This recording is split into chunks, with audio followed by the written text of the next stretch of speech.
My name's Tom Coyne. I'm the product of a mixed marriage between a John Kennedy Democrat and a John Chafee Republican. As both parties have become more extreme in recent years, I've remained in the moderate center and eventually registered as an independent.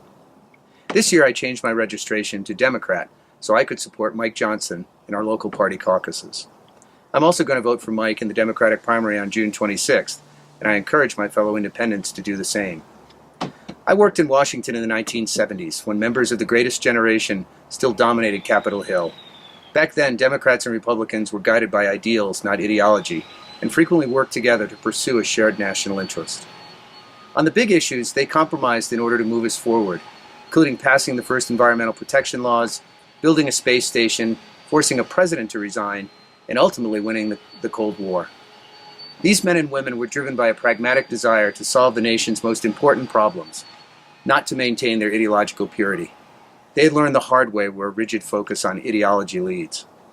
Just as we did in the 70s, our nation once again faces daunting challenges. Independent voters know that ideology isn't going to solve them. Instead, we need effective, pragmatic leaders who can forge the compromises that will move us forward. That's why I'm voting for Mike Johnston. We've worked together, and we've disagreed on some issues, and we still do.